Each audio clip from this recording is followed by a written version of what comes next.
everybody. I am Glenda Diane from Glenda Diane Ministries, and I am so excited today about what I have to share with you. First, I want to ask that if you like what I have to say, that you like and subscribe to this page, and also share it with someone, male or female, because what I have to say, it can fit both. It'll help everyone.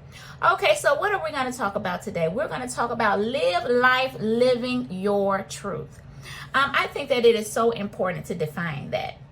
Live life living your truth.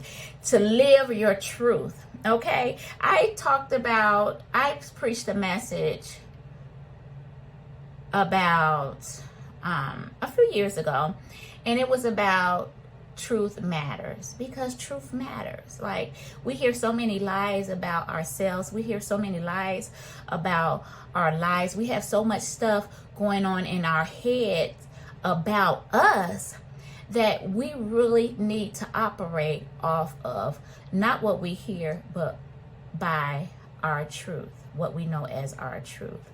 So I took the time to look up truth in the Google Dictionary. And their definition was, truth is what is fact or what is reality. So I agree partly with that definition of truth. Truth is what is fact or what is reality. Now, what I agree with is facts. So, because what is fact? Fact is something that never changes. Like, it will never change. It will always be truth. It's kind of hard to define. It's kind of hard to say define that word without adding truth in it. But it's something that will never change. It's something that is all the time the same, or fact or truth. It's all the time the same. It cannot be manipulated. It cannot be changed. It cannot be altered. Truth is truth. Fact is fact. Truth can never be a lie, and a lie can never be truth. Truth stands on its own. It's truth, okay? It's truth. And what is reality? Reality is sort of what I see, what it is right now. It's not truth. It's what I see. Like, it's what I'm going through. It's what my senses is seeing. It's what I see, hear, taste, smell, touch. That's what reality. So reality is not truth, because reality goes off of what's going on in my life right now. But what's going on in my life right now is not necessarily my truth. Understand what I'm saying? My truth is defined by the person who made the product. Okay? Let me use that as an example. Truth is defined by the person who made the product. Truth is defined by the manufacturer. Truth is defined by the producer. Truth is defined by the inventor. So that is who defines the truth about the product. So the inventor knows everything about this product, and the inventor knows what this product was created to do. And so the inventor defines the product. The inventor says, okay, this product is created to do this. This product can do this. The manufacturer, right? Okay, so, but once it leaves the manufacturer's hands and gets into the hands of the consumer, the product can malfunction. It can malfunction. Something can go wrong with it. You can drop it. You can, plug it up and the electricity causes something. I don't know. But the product can malfunction, right? So that's the reality of the product, that you have a malfunction product. But the truth about the product is that it was created to do this certain thing. It just got into my hands, something happened, and it malfunctioned. So reality and truth is a lot different. It's like a lot different. And so that's kind of sort of how we are. How we are made. God made us. The Bible says that God made us in his image. The scripture says in Genesis 1:27, so God created man in his own image. In the image of God created he him. Male and female created he. So God is our manufacturer. God is the one who created us. God is the one who produced us. God is the one who invented us, right? And so God gets to tell the truth about us. He gets to say what this product is invented to do. And what God is saying here is that I created this product in my image. In my image. And he's not talking about how we look, because we don't know how he looks. I mean, he's a spirit. So he's not talking about, oh, you're going to look in the mirror and you're going to see my face or my hands. Or no, what he's saying is that I created you in my image, that you have what is inside of you to produce my plan and my purpose in this world. All of us. Our manufacturer made us in his image, and he designed us to produce his plan and his purpose for us in this earth, in this world. What happened? So why are so many of us not producing God's plan and his purpose in our lives? And that's because we have malfunction. Pretty much. We have malfunction. Our reality is we are malfunction. Most of us have malfunction. I'm not talking to the perfect people and the people who don't do anything wrong, who got it all together, but I'm talking to those people who have malfunction. But guess what? Because we have malfunction does not mean that our truth of who he created us to be does not still stand. And he created us in his image. He created us with the ability to produce his plan and his purpose on this earth. Right? Yeah. So how do we do that? How do we do that? And that's the question that I think so many people, are wrestling with. Like, how do I produce my plan and my purpose?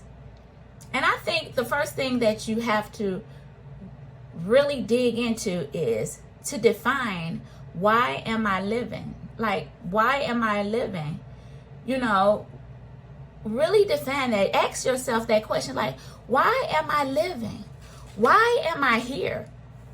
Am I here just for myself? Am I here just to kick it and just, party and, drink up everything that I want to drink up and get high, and have, sex as much as I want to have sex? I mean, all of those things, I guess, can be good, and it's, depending on your perspective. But I don't think any of us will agree that that's why we are living. That's why we are created. I had to really think about that in my life. When I got to the point where I just, I knew I wasn't doing what God created me to be. How did I know that? Because it's a void. Like, there's something missing on the inside of you when you are not walking in the plan and the purpose of that God has for you on this earth. There's a void. And and many a times we walk around and we know that there's something missing in our lives. And we're trying to figure out what that is that's missing in our lives. And we fulfill it because we're looking for what's missing. We may think it's in a relationship because, we want to be in a relationship. I'm single, you know what I mean? So been there, done that, still struggling with that, relationship. So, I'm looking for that void in a relationship, or, in my finances. So I'm working, 16 hours a day. Been there, done that.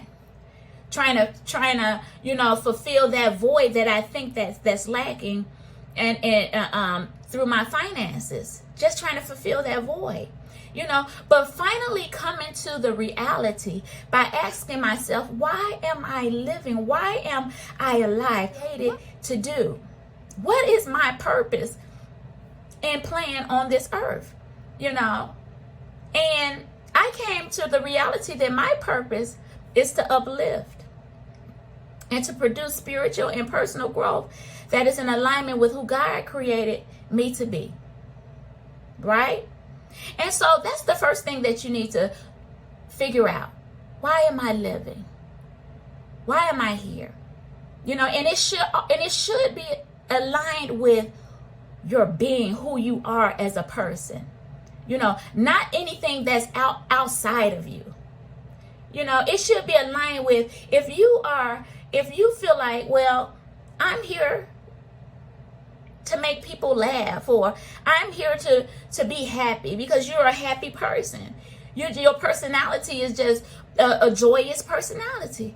Then your purpose is to bring joy, to produce laughter to others when they are down and out. And then once you find out what your plan and your purpose is in life, then the next thing that you do is you work it out. You have to figure out, why can't you walk into your purpose? What's the hindrance to you walking into your purpose? You know, and you have to ask yourself that question. You have to deal with your reality. You have to deal with your reality. You know what you're called to do. You know that you're not doing it. And you have to deal with the reality of why you're not doing it. And so you have to sit down and see what your reality is. Why? And you know, in the corporate world, we were taught to use the 5 whys to get down to the root cause. It's called the root cause analysis. You use the 5 whys. You ask yourself why 5 times to get down to the bottom of why why something is happening in your life, why something has taken place in your life. And so if you use the 5 whys, which I think is a good, you know, it's good to do. If you use the 5 whys, okay, example. Why am I not walking in my purpose? Well, because I'm a loser. Well, first of all, we know that that's a lie, right? Because the manufacturer did not say that you were created to be a loser. He said that you were created to be in his image. And we know that the manufacturer is not a loser, right? So we know that's the first why. We know that's the first lie that you had, that you've been told, that you feel, that your mind is telling you that you're a loser. But we want to finish this 5 why analysis, right? We want to say, okay, why aren't you walking in your purpose? First why? Because I'm a loser. Well, why are you a loser? Because I keep losing my job. I can't hold a job. Well, why can't you hold a job? Well, they say, well, I just feel like they don't like me. They just don't like me. People just don't like me. You know, they just don't like me. Well, why don't they like you?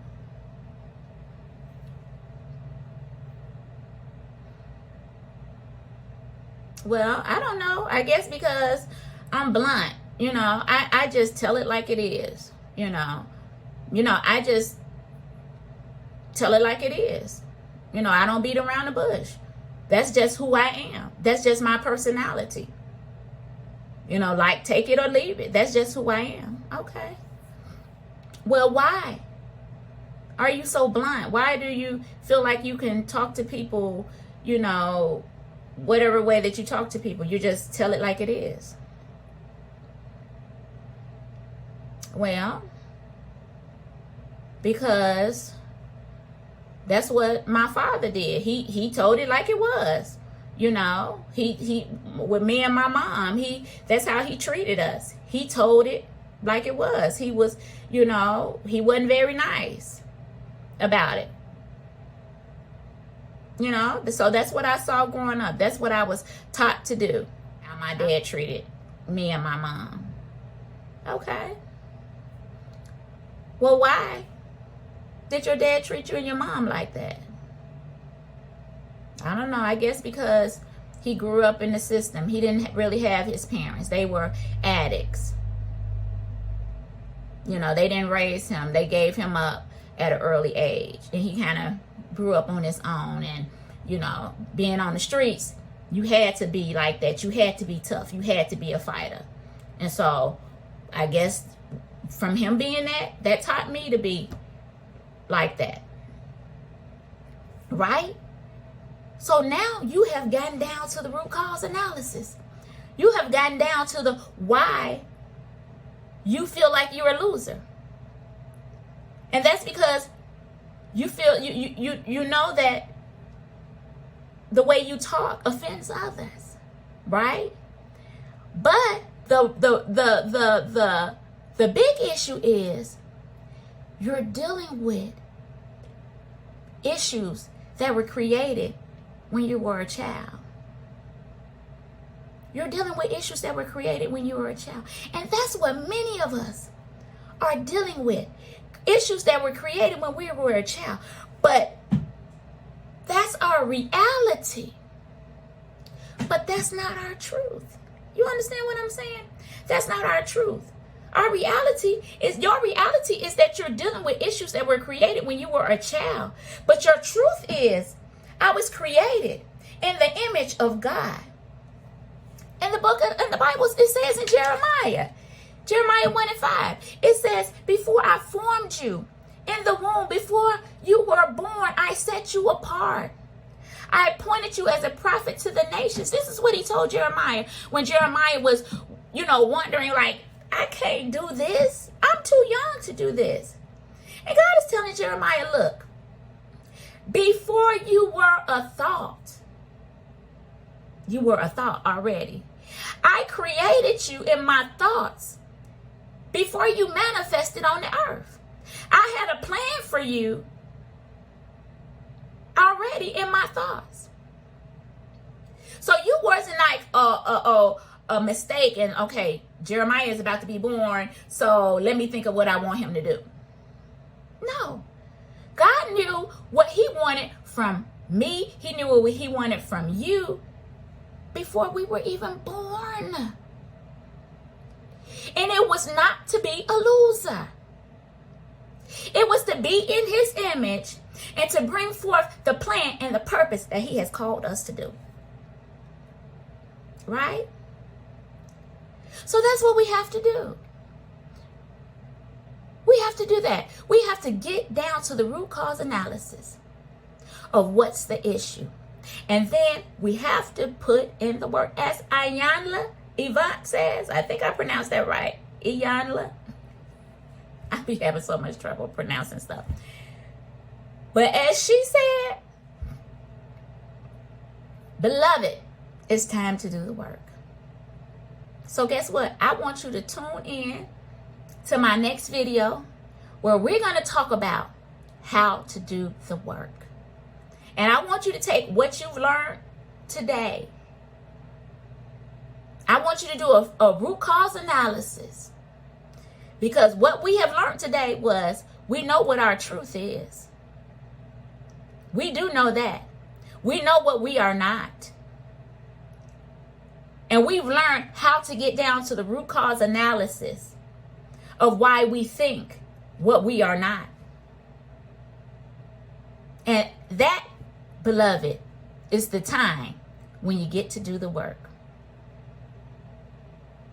Have a blessed day. Thank you so much for joining this conversation. All right. Again, like and subscribe to my page. Okay. And then share it with somebody. Have a blessed day.